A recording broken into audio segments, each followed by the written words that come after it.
जय शिव जय शिव जय शिव जय शिव जय शिव जय जय जय जय शिव जय जय जय DJ RK Villiers, DJ RK Villiers, Angika recording studio, Rupauli Purnia Bihar. क्या बतलाऊं भैया साहिब जी की बात रे, उसने चर्चा का किया प्रचार किया प्रचार किया प्रचार।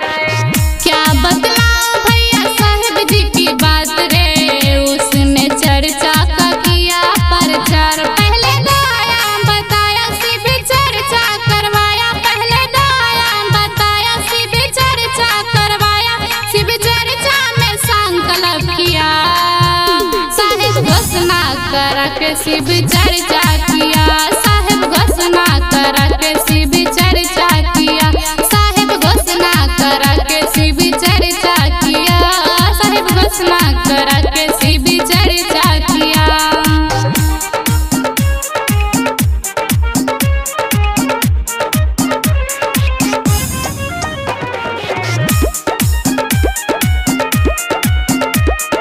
Angika recording studio, Rupauli Purnia Bihar.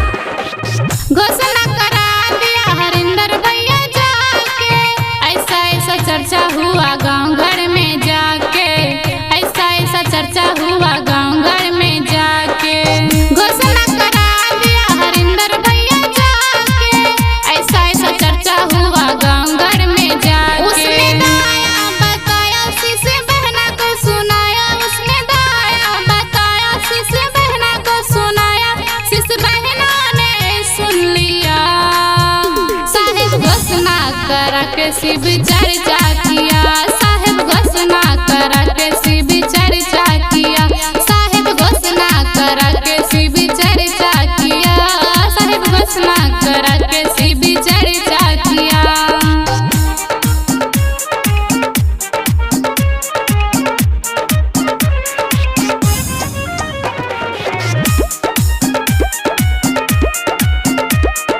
Angika recording studio, Rupauli Purnia Bihar. काम धंधा छोड़ के मैं आई शिव चर्चा में, सबको बता देती हूँ भी आती चर्चा में, सबको बता देती हूँ भी आती चर्चा में।